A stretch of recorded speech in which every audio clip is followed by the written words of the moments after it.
Halo semuanya, dengan saya Dandi Saputra dan rekan saya Fida Saina dari Ilmu Komunikasi. Dan tamu spesial kita pada hari ini yaitu Ibu Bianca Virgiana M. Ikom dari Ilmu Komunikasi Halo. Universitas Batu Raja. Halo Bu. Halo, Bu. Halo Vida, halo Dandi. Bagaimana kabarnya, Bu? Alhamdulillah sehat, harus tetap semangat. Wah, luar biasa, Bu ya. Ibu, kalau bagaimana Ibu mengajar kami? Perasaan Ibu apa? Oh, saya sangat senang, apalagi sekarang kan kita masuk di tahun ajaran baru ya. Masuk tahun ajaran baru, artinya banyak mahasiswa yang baru, wajah-wajah baru, semangat baru. Tapi saya harapkan bahwa teman-teman yang angkatan sudah senior pun harus tetap semangat. Apalagi yang sekarang yang sudah menempuh semester akhir gitu kan, yang sudah menempuh skripsi, dia harus tetap semangat untuk mengejar lulusnya untuk tepat waktu 3,5 tahun sesuai dengan ini kita promosi kita bahwa Prodi Ilmu Komunikasi lulus dengan 3,5 tahun. Wah, keren, luar biasa ya, Bu ya. Kalau boleh tahu, Bu, pendidikan Ibu awal mula dari sebagai sebelum masuk dosen dari kuliah sampai mengajar di Unbara ini bagaimana, Bu? Dari mana dulu nih? Saya cerita dari TK atau saya langsung dari pada saat saya lulus dari SMA. Yang mana dulu nih? Dari pendidikan Ibu dari jam SMA sampai menjadi seorang dosen. Jadi seperti ini. Ini cerita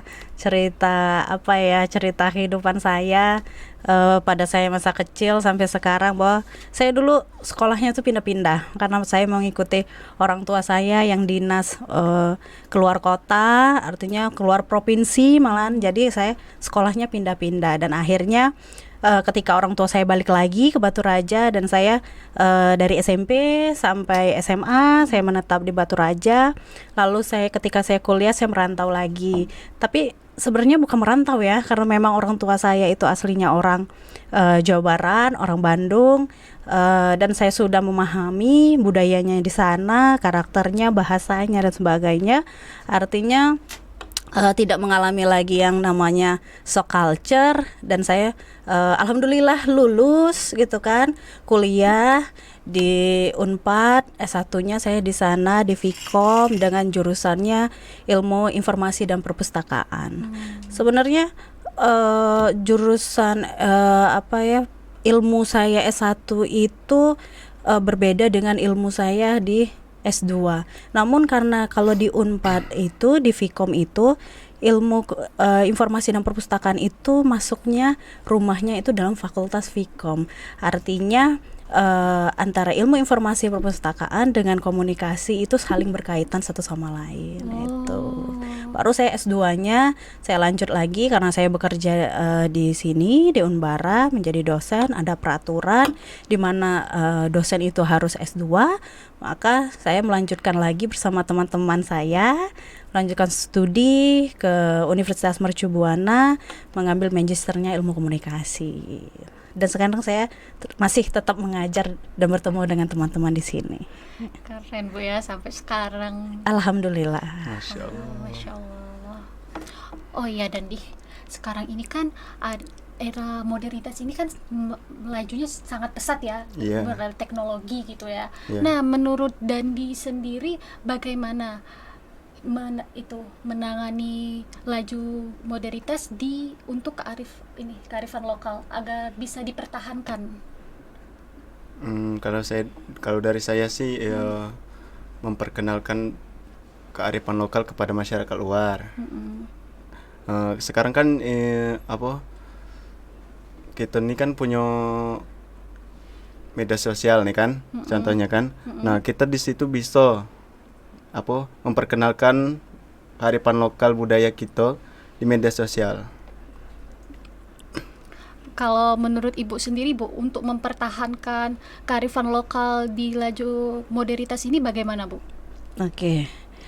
Konsep kearifan lokal itu adalah suatu nilai-nilai, norma gitu kan, yang berada di suatu budaya tertentu yang memang itu sudah tertanam di dalam diri setiap masyarakat masing-masing. Artinya apa? Bahwa kearifan lokal itu sudah ada dan terus berlanjut, dan kita generasi-generasi sekarang itu punya kewajiban gitu kan, punya kewajiban untuk melestarikan. Nah, salah satu untuk mempertahankan itu dengan adanya arus globalisasi, dengan adanya arus westernisasi yang kalian sekarang bumi-buminya dengan K-pop ya, dengan budaya-budaya yang baru, apalagi dengan teknologi sekarang kan budaya baru, arus budaya baru itu cepat sekali masuk. Artinya apa? Kita harus punya wadah untuk bagaimana cara mempertahankan gitu ya, pertahankan budaya kita dengan konsep kearifan lokal yang ada. Dan salah satunya adalah cara itu adalah melestarikan budaya-budaya yang ada di setiap daerah. Apalagi kita adalah Bhinneka Tunggal Ika ya.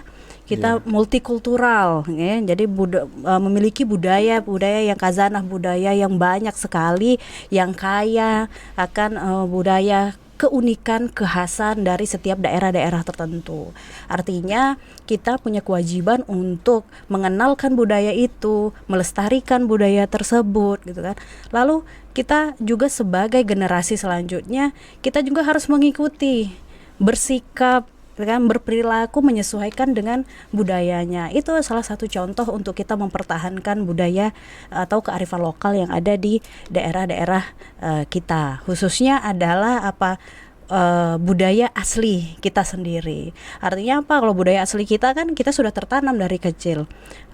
Seorang orang tua ketika bayi yang baru lahir itu tidak hanya diberi nama kan, tidak hanya diberi nama, namun apa? Diberikan nilai-nilai agama, ditanamkan nilai-nilai budaya agar anak ini nanti tumbuh besar itu memiliki tiang agama dan memiliki budaya yang memang kita anut, seperti sistem budaya timur yang ada di Indonesia. Itu seperti itu. Okay. Oh ya Bu, kalau kita untuk budaya, langkah konkret budaya lokal kita agar budaya kita ini tetap bertahan Bu di era modernitas ini Bu, itu bagaimana Bu? Oke. Untuk mempertahankan budaya lokal yang ada, itu salah satunya adalah yang saya sebutkan tadi, bahwa kita mempertahankan budaya. Anda belajar, Anda ditanamkan dari sekolah dasar, ada mata pelajaran muatan lokal, lalu Anda di rumah diajarkan oleh orang tua gitu, bagaimana bersikap, bagaimana berperilaku, dikenalkan budaya ketika diajak ke sanak saudara dengan tradisi tertentu yang mengangkat bahwa adat istiadat budaya Anda sendiri. Nah, dari situlah pengenalan berupa pembelajaran dan pengalaman yang Anda lakukan itu nanti akan melekat pada diri kita. Disitulah nanti akan tumbuh dalam diri kita bahwa adanya rasa kecintaan terhadap budaya, adanya rasa nasionalisme terhadap negara, adanya rasa patriotisme gitu kan, dan sebagainya. Nah, dari situ kita belajar. Maka ketika kita tumbuh besar dengan adanya penanaman nilai dari hal terkecil, lingkup terkecil dulu, dari keluarga sampai kita pada saat kita masuk dalam lingkup sekolah, lalu kita masuk nanti dalam lingkungan sekitar kita, dan nanti kita akan tumbuh besar, maka pola pikir kita akan berubah, mindset kita akan berubah, apalagi dengan perkembangan zaman yang ada kan. Yang contohnya pada saat ini masuknya era globalisasi, di mana teknologi, jadi tidak ada lagi batas ruang dan waktu, kita dapat berinteraksi dengan siapapun, kita dapat menonton apapun itu, tidak ada batasnya, dan setiap detik kita bisa mengikuti informasi-informasi yang ada. Nah, namun itu ketika kita sudah ditanamkan dengan nilai-nilai kearifan lokal yang ada, nilai-nilai budaya yang ada, maka kita sudah paham. Apalagi kalau sudah kelasan mahasiswa ya yang seperti ini, artinya pola pikir mindset kita itu berbeda dengan mungkin anak-anak yang memang belum memahami seperti apa yang namanya mempertahankan kearifan lokal tersebut. Nah, Anda sebagai mahasiswa harus harus dapat mempertahankan bagaimana kearifan lokal itu harus dijaga, harus dilestarikan, harus dikenalkan. Dengan adanya teknologi kita dapat memanfaatkan budaya-budaya yang ada untuk dikenalkan di media-media sosial gitu kan. Lalu kita punya apa? Kita punya apa di sini? Kita punya pariwisata. Kita punya apa lagi di sini? Kita punya kriya, bentuk-bentuk kerajinan yang bisa kita kenalkan. Bahwa ini loh khas dari daerah Oku. Ini loh budaya etnis Ogan. Gitu ya. Ini loh budaya kami. Artinya kita dikenal oleh orang. Tidak hanya lingkup lokal, tapi tidak hanya lingkup nasional, tapi kalau bisa lingkup internasional. Jadi kenalkan budaya kita dengan bangsa yang lain dengan adanya apa? Dengan adanya teknologi. Artinya kita nggak perlu harus datang ke negara lain, tapi kita bisa mengenalkan ini sampai luas ke dunia manapun, belahan dunia manapun dengan adanya teknologi yang ada.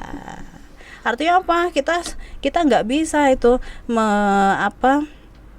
mengurangi intensitas kita dengan yang namanya teknologi. Justru teknologi itu nanti dapat membantu kita untuk melakukan kita aktivitas sehari-hari. Nah, pun menyesuaikan dengan kebutuhan ya. Nah, dengan kebutuhan. Ketika kita membutuhkan alat teknologi itu menjadi suatu pemenuhan aktivitas kita, artinya kita pakai. Ketika tidak, ya artinya kita harus filter, ya. Kita harus memfilter itu agar apa? Agar budaya-budaya, artinya arus globalisasi yang ada dengan terpaan westernisasi yang itu tidak mempengaruhi atau tidak menggeser pergeseran budaya-budaya yang asli, budaya-budaya kita sendiri atau budaya-budaya lokal, budaya-budaya daerah itu. Oke. Untuk Dandi ada yang ingin ditanyakan untuk? Ada, pastinya ada. Itu? Menurut Ibu, bagaimana sih peran pendidikan dalam melestarikan budaya dan menghargai budaya di era arus globalisasi? Oke. Peran pendidikan adalah menanamkan mata kuliah atau kurikulum terkait dengan kebudayaan, terkait dengan kearifan lokal gitu ya. Contohnya kalau di prodi ilmu komunikasi ini, dalam kurikulum kita ada mata kuliah komunikasi antar budaya gitu. Kita ada mata kuliah komunikasi kearifan lokal yang itu memang menjadi salah satu kurikulum yang wajib dalam prodi ilmu komunikasi untuk dipelajari, dipahami, tidak hanya dipelajari tapi dipahami oleh mahasiswa prodi ilmu komunikasi. Agar mahasiswa dapat mengenal budayanya, dapat mempertahankan budayanya, dapat melestarikan budayanya. Dengan dilanjutkan dengan apa? Selain materi yang teman-teman dapatkan, lalu teman-teman juga nanti bisa mempraktekkan itu pada saat skripsi atau tugas akhir Anda. Jadi banyak sekali teman-teman mahasiswa yang semester akhir itu sebagian besar mengambil selain media ya, selain kajian media, itu mengambil kajian-kajian komunikasi antar budaya. Salah satunya mereka akan menganalisis terkait dengan makna simbolik yang ada di dalam suatu budaya masing-masing. Artinya dengan cara seperti itu, mereka yang tadinya tidak tahu itu istilahnya adat atau tradisinya apa, maknanya seperti apa, maka dari proses skripsi inilah turun ke lapangan, cari data dan sebagainya, akhirnya mereka tahu bahwa ternyata di daerah saya, suku asli saya itu banyak sekali budaya atau banyak sekali tradisi-tradisi yang ada yang sebelumnya saya tidak tahu. Dan ada yang saya tahu tradisinya, saya sering mengikutinya, tapi saya tidak tahu maknanya seperti apa, gitu kan. Nah, dari proses skripsi inilah, dengan teori dikaitkan dengan teori yang ada, dengan metodologi yang ada, maka teman-teman bisa tahu bahwa ternyata maknanya seperti ini. Itulah komunikasi. Artinya komunikasi itu mencari makna, apapun itu. Makanya kenapa dikatakan komunikasi itu adalah apa? Adalah ilmu hidup. Dari kita lahir sampai kita besar nanti, sampai kita kembali lagi itu adalah komunikasi. Bayi baru lahir dia menangis, itu bagian dari komunikasi nonverbal. Dan dalam budaya itu adalah proses komunikasinya, di mana bahwa dalam budaya itu ada salah satu unsurnya, karakteristiknya itu adalah bahasa. Bahasa adalah alat komunikasi, makanya komunikasi adalah suatu proses budaya, atau budaya adalah suatu proses komunikasi. Ketika kita berinteraksi seperti ini, Anda berasal dari budaya mana? Dari logat, artikulasi, kan? Itu sudah ketahuan bahwa kita asli orang mana. Oh, dari mana? Aku ada keturunan ayah orang luar negeri, ibu orang Pagar Alam. Satu Pagar Alam dan satunya lagi Ayah dari India. dari India. Nah, kan terlihat kan dari wajahnya itu arah kalau orang-orang kita di sini mengistilahkan bahwa Tambi ya. Iya. Tambi ya gitu ya. Tambi Bu. ya. Kalau kamu Nandi dari Aku mana? asli suku Ogan, Bu. Suku Ogan. Ogannya Ogan mana? Ogan Kemering Ulu, Bu. Oh ya, Ogan. Kan Ogan ini terbagi menjadi tiga wilayah ya, Iya, menyesuaikan dengan aliran air kan dari hulu ke hilir. Artinya ada Ogan Ulu, ada Ogan Tengah dan ada Ogan Hilir. Nah, kamu Ogan yang mana? Ogan Tengah aku, Bu. Ogan Iya, Tengah. Oke, Ogan Tengah kan terlihat dari artikulasinya atau dari logatnya, dari cara berbicara, dari karakteristiknya, bahasa tubuh. Ya, orang-orang komunikasi kan bisa melihat seperti itu. Iya. Nah, itu bagian dari apa? Proses komunikasi dalam budaya. Kamu, kenapa saya tanya? Kamu kayaknya berbeda. Nah, terlihat dari wajahmu ya. Iya, Ya, dari Bu. wajahmu yang ke India-Indiaan, walaupun ada percampuran di sini. Kan percampuran antara dua budaya. Yang menariknya apa ketika ada percampuran dua budaya ini? Artinya Anda dilahirkan dengan kaya akan budaya. Ya? Jadi Anda bisa tahu bahwa budaya ayah seperti apa, budaya ibu seperti apa. Itu menarik itu. Itu menarik ketika dikaji, itu menarik ketika di dalam penelitian. Jadi jangan sampai teman-teman ini mempelajari komunikasi antar budaya, tapi teman-teman sendiri tidak paham budaya Anda itu seperti apa. Gitu ya. Tidak paham bahwa kita sebagai manusia yang berbudaya ini harus seperti apa bertindak, berperilaku. Nah, kita ini diatur loh. Tidak hanya diatur oleh agama kita, tapi kita diatur oleh apa? Budaya kita. Budaya itu menanamkan bahwa bagaimana kita harus berperilaku, bagaimana kita harus bersikap. Ya. Tidak ada satupun budaya mengajarkan yang tidak baik, semuanya baik. Ya, semuanya baik. Makanya itu dikatakan, dan setiap daerah, setiap etnis itu memiliki cara yang berbeda. Terlihat dari karakteristiknya, bahasanya, pakaiannya, apalagi selain itu. Ayo yang sudah menempuh mata kuliah. Apalagi bahasa, terus dari pakaian, dari penampilan, dari interaksi, kata suatu hubungan. Lalu ada karakteristik dari mata pencarian, gitu kan, dan sebagainya. Nah, ini memiliki apa yang berbeda-beda gitu kan. Artinya apa? Ini dikatakan bahwa kebudayaan itu adalah unik, khas, memiliki ciri-ciri tertentu yang memang berbeda dari budaya yang lain. Nah, terkadang memang sebagai orang yang memiliki perbedaan budaya, dan itu nanti yang akan menimbulkan permasalahan-permasalahan ketika kita tidak memahami budaya orang.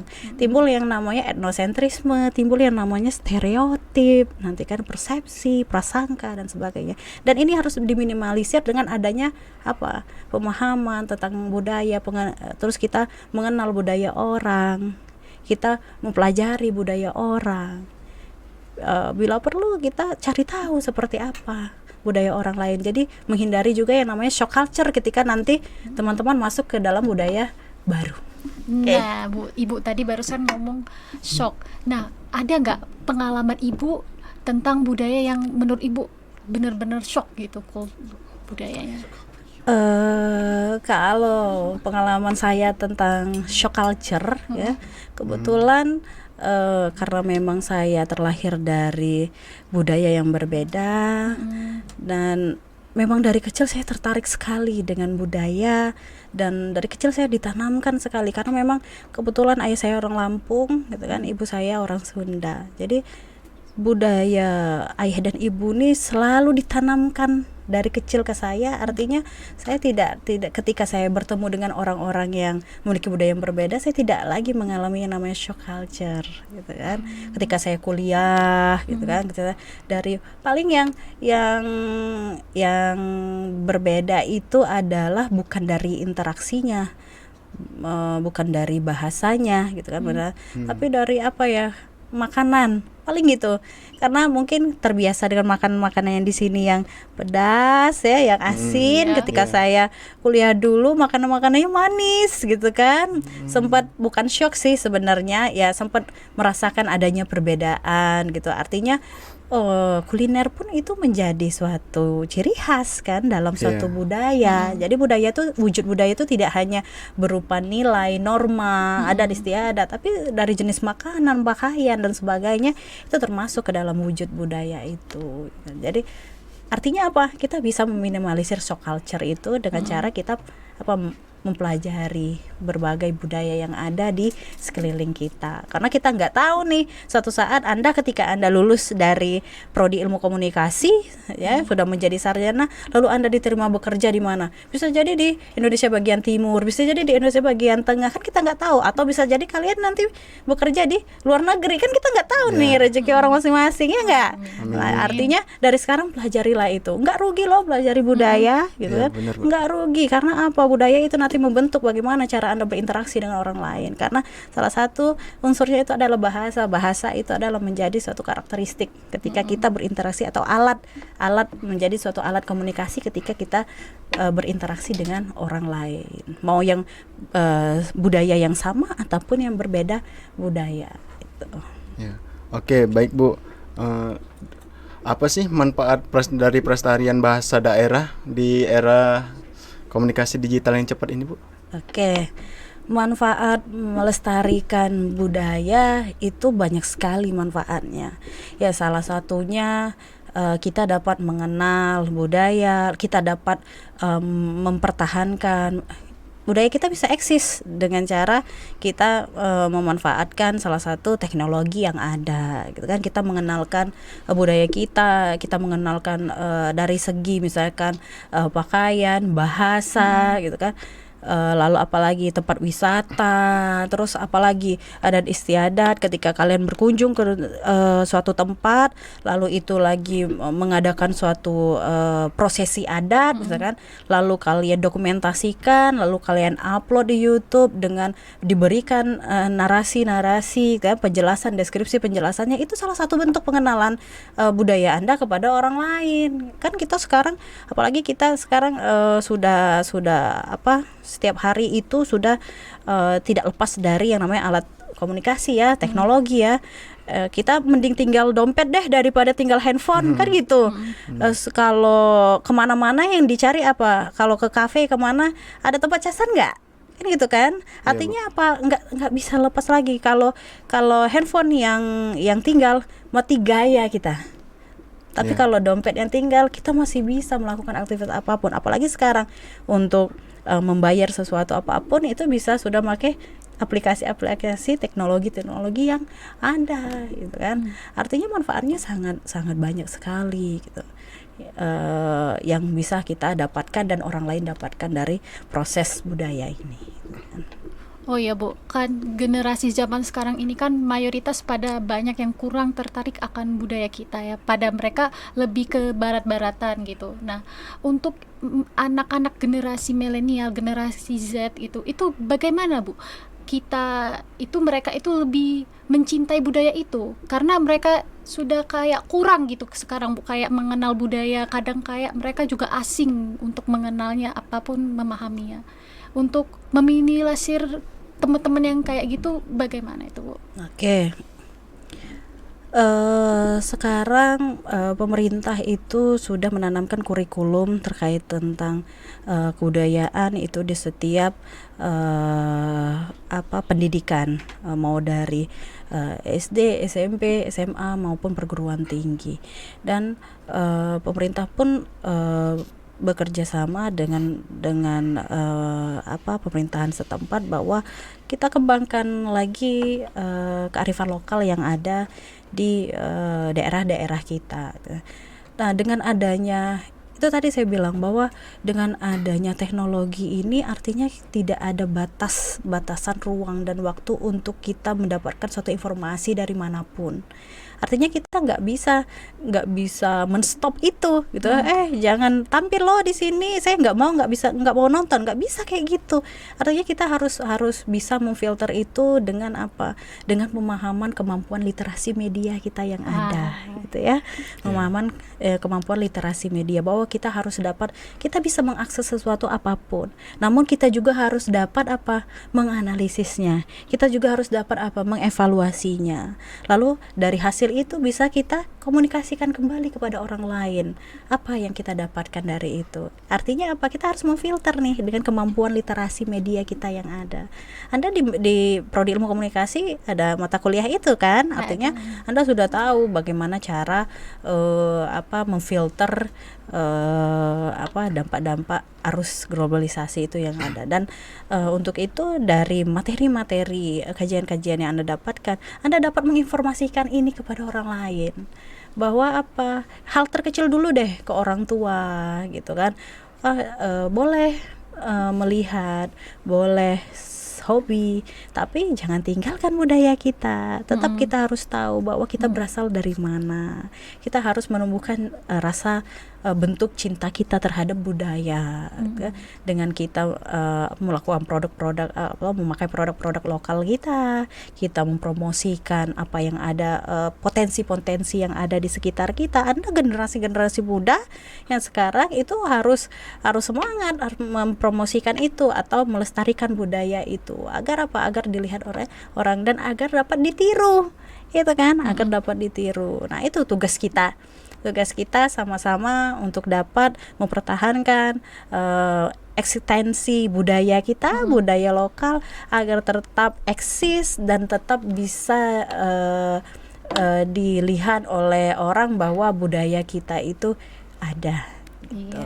Contohnya kayak kemarin Bu ya, yang lagi viral di Batu Marta itu ya. Apa? Ada apa kemarin itu tadi? Dari Batu Marta 17 Agustus kemarin itu ada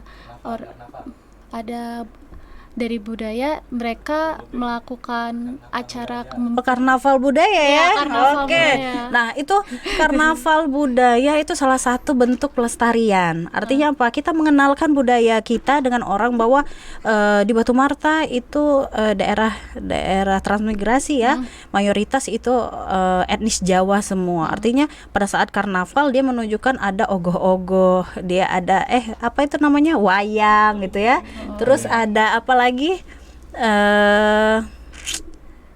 apa yang mereka kalau etnis Jawa selain wayang, kuda lumping kan, yang seperti itu, kuda lumping dan sebagainya, itu adalah salah satu bentuk budaya, kearifan lokal yang memang itu harus dilestarikan dan yang berbentuk seni, dan itu ada maknanya loh. Kakak tingkat kalian waktu itu penelitiannya tentang itu, bahwa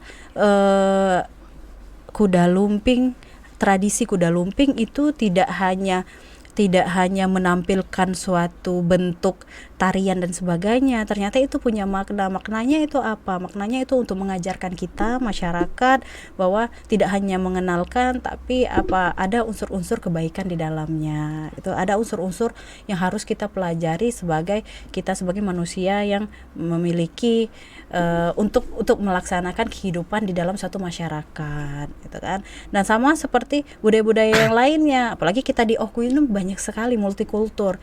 Ada etnis Jawa, ada etnis Bali gitu kan, ada etnis Sunda, ada etnis Ogan sendiri yang memang etnis pribumi gitu kan, etnis asli di sini. Lalu ada apa lagi, masih banyak lagi budaya, termasuk kamu keturunan India gitu kan. Ada di sini sering mengadakan suatu tradisi di sini, atau ada komunitasnya itu. Kalau ayah sendiri nggak ada lagi, dia keluarga udah pada banyak yang meninggal, jadi dia udah ya kurang untuk komunitas-komunitas kayak gitu. Oke, jadi mungkin banyak mendominasi ini di budaya ibu ya, di budaya ibu, karena memang sudah tidak lagi melakukan tradisi proses budaya itu. Nggak masalah, yang penting kamu tahu bahwa budaya ayah saya seperti apa, budaya ibu saya seperti apa. Artinya itu yang nanti melekat dalam diri kita kan, sebagai anak yang memang memiliki budaya dengan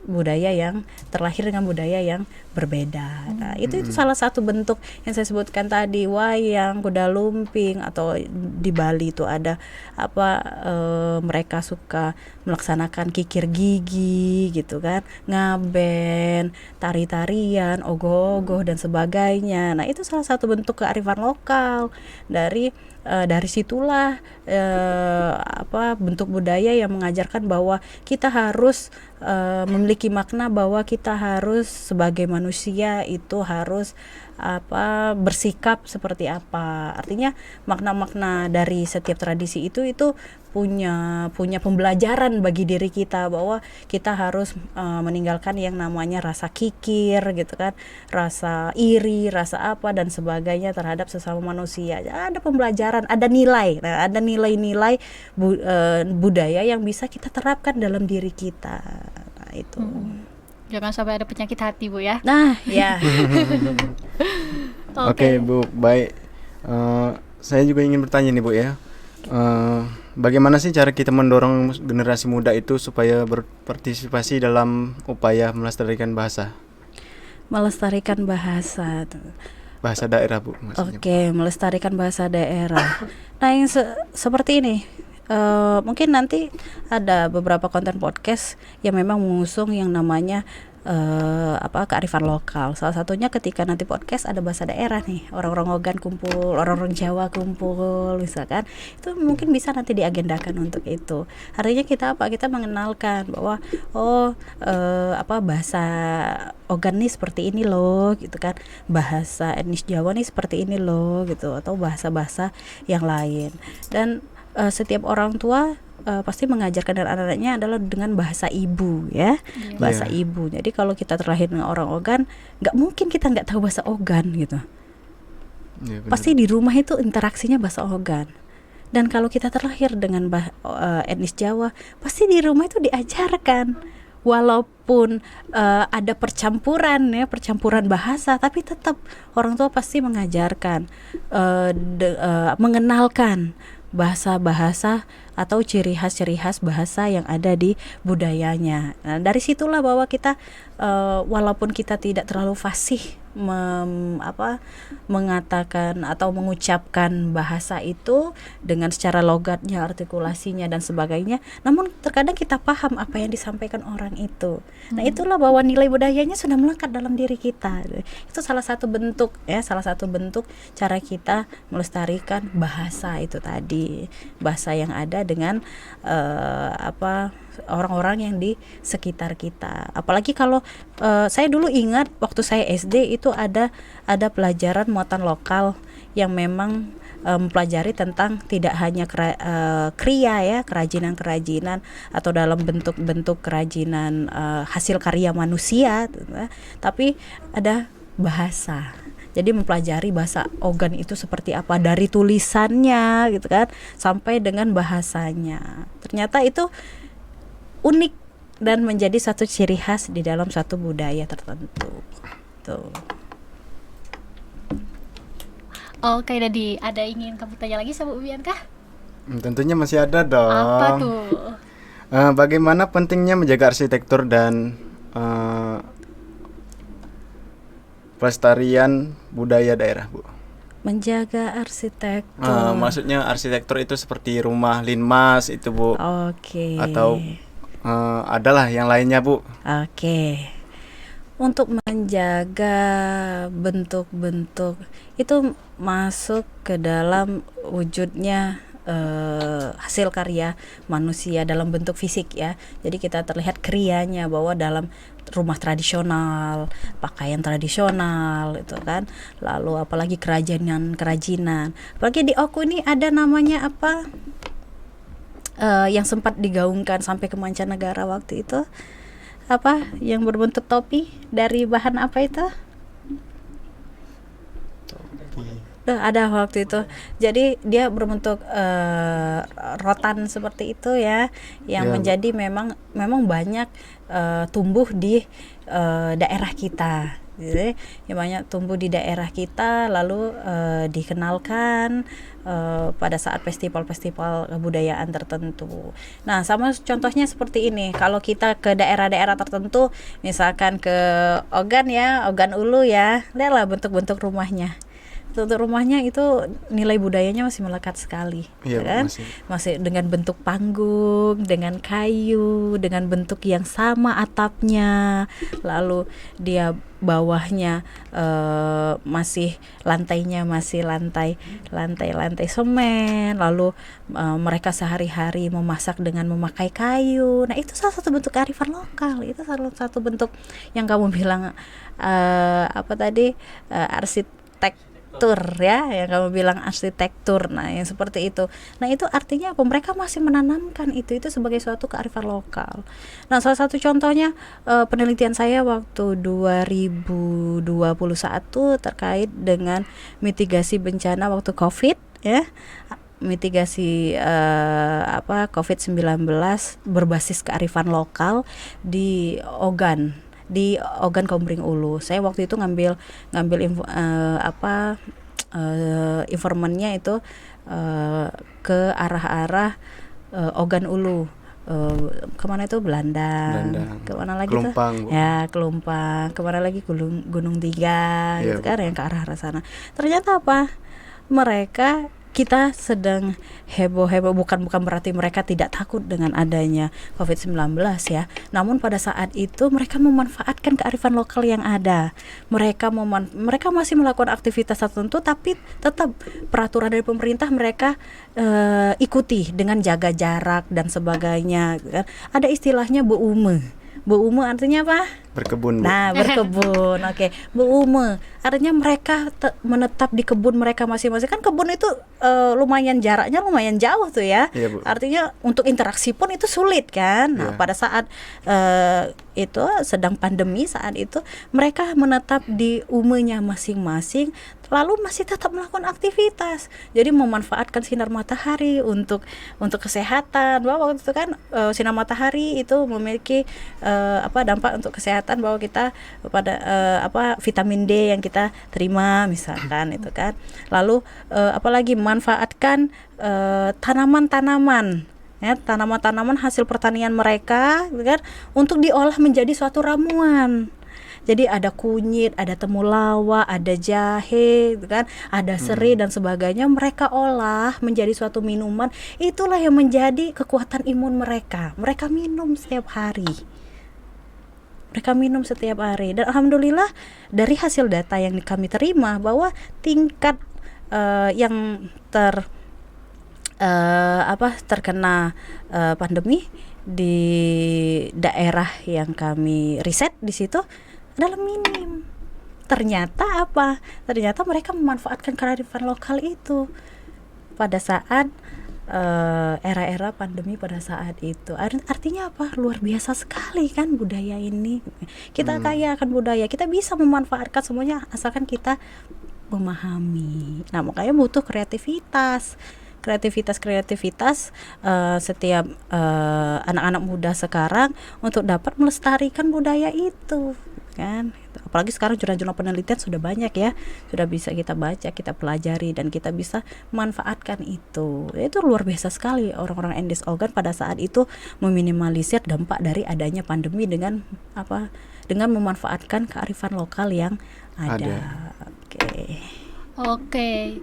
Dan diingat nggak waktu itu ada kasus viral itu dari budaya yang mengaku makanan khas dari negara kita. Apa tuh, Kak? Oh, itu kasus tentang reok sama rendang itu. 14 budaya, Bu, yang diakui oleh Malaysia itu, Bu. Oke. Iya, jadi itu pada saat itu booming sekali pemberitaannya ya. Iya, Bu. Karena memang urusannya dengan budaya, agama itu sangat riskan sekali gitu ya. Apalagi kita memang ditanamkan nilai-nilai nasionalisme itu sangat tinggi gitu. Jadi ketika ada pemberitaan seperti itu, wah, rasa cinta kita akan budaya itu semakin membara gitu kan. Artinya waduh, jangan sampai itu kuliner atau khas makanan kita, lalu kesenian tradisi kita itu diklaim oleh negara lain, padahal itu adalah memang ciri khas dari negara kita. Nah, artinya apa? Memang butuh kita sebagai generasi butuh terus mengenalkan. Ketika semakin banyak orang tahu bahwa itu adalah dari asal daerah kita, bahwa itu adalah dari Indonesia, maka semakin ingat di semakin ingat di setiap benak orang bahwa oh, rendang adalah asli dari Padang, rendang itu dari Indonesia, dan apa reok itu dari mana, gitu kan, dari Pulau Jawa misalkan. Nah, semakin sering kita gaungkan itu dengan orang lain, atau semakin sering kita promosikan itu melalui teknologi yang ada, maka orang semakin mengenal, dan itu nanti akan melekat dalam benak orang bahwa yang kita sebutkan tadi itu adalah bagian dari budaya kita. Jadi sekarang nggak susah lagi loh untuk mempromosikan budaya itu. Sekarang nggak susah lagi untuk mengenalkan budaya, apalagi dengan adanya teknologi. Anda duduk 1 menit juga sudah selesai. Anda tinggal posting nih reok Indonesia dengan penjelasan bahwa Indonesia memiliki budaya yang apa segala macam, reok aslinya dari mana, tampilkan budayanya seperti apa. Semakin banyak orang mengenalkan itu, maka semakin banyak orang akan tahu dan nempel di benak seorang bahwa itu adalah khas dari kita. Sama kayak rendang, semakin sering Anda memposting rendang, maka semakin banyak orang tahu bahwa rendang itu berasal dari mana. Nah, sama seperti ini, kita nih kaya akan sumber daya alam yang ada. Kita banyak duku, kita banyak durian, gitu ya. Terus apa lagi? Kita ada kopi, gitu ya. Kita ada apa lagi di sini? Masih banyak lagi pertanian, perkebunan, hasil-hasil khas yang memang itu ciri khas dari daerah kita. Sama seperti kalau kalian ke Jakarta, nggak usah ke Jakarta deh, ke Sumatera bagian atas saja ya. Kalau ada orang jualan duku, pasti tulisannya duku mana tuh? Duku Palembang. Orang bakal tahu itu duku dari mana, dari Palembang. Walaupun aslinya Komering ada, Ogan ada, tapi kita masuknya dari provinsinya adalah Palembang. Jadi kalau orang nanya itu duku mana, duku Palembang, oh cepat orang beli. Karena duku Palembang terkenal dengan duku yang manis. Nah itu, semakin sering Anda mengenalkan itu, semakin melekat di benak orang bahwa itu duku-duku khas dari Palembang. Ya. Oh ya Bu, sebelum kita masuk topik lagi, kita ingin mengenalkan bahasa budaya kita masing-masing, boleh nggak Bu? Dari aku, dari Ibu, dan dari Dandi. Boleh. Apa nih? Kalau dari Ibu, apa kabar atau apa yang unik dari bahasa Ibu itu? Bahasa daerahnya disebutin gitu. Saya ini dalam keluarga saya itu yang mendominasi itu adalah suku dari ayah saya, karena memang mayoritas di lingkungan keluarga saya itu adalah kebanyakan keluarga ayah saya di Sumatera ini, karena ibu saya kan kesini merantau ya. Ibu saya kesini merantau, artinya saya banyak berinteraksi gitu kan dengan keluarga dari sebelah ayah saya. Jadi saya banyak mengenal ya budaya dari sebelah ayah saya gitu kan. Mungkin walaupun tidak banyak yang saya ketahui tentang bahasanya gitu kan, tapi saya memahami ketika orang berinteraksi dengan saya tahu artinya gitu kan, tapi saya sulit untuk mengungkapkan karena memang saya lamanya tinggal di Ogan gitu kan. Jadi bahasa sehari-hari saya ada bahasa Ogan gitu. Tapi walaupun seperti itu, budaya asli saya tetap melekat di hati saya. Saya tetap cinta dengan budaya asli saya. Mungkin ini kali ya, ketika orang-orang Lampung itu mengatakan bahwa bertemu dengan orang-orang Maluku, tabi pun gitu ya. Tabi pun gitu. Kalau saya dari Pagar Alam, ibu saya Jebemane Kabah. Kalau Dandi? Kalau saya sendiri sih lebih sama ini dengan Bu Bianca. Bahasa Ogan. Coba berikan satu contoh. Ngobrol ya ini ya. Ibu apa kabar Bu? Alhamdulillah baik. Mbak mana kabar di sana Bu?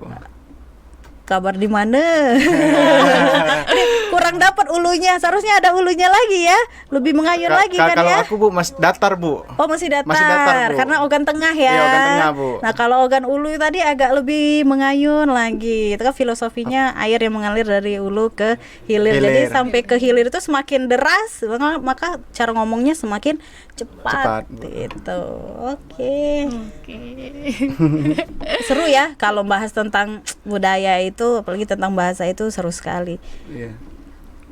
Oke, Dandi, ada yang ingin ditanyakan? Masih ada ini. Apa tuh? Apa sih Bu dampak positif memasukkan elemen budaya lokal dalam industri modern?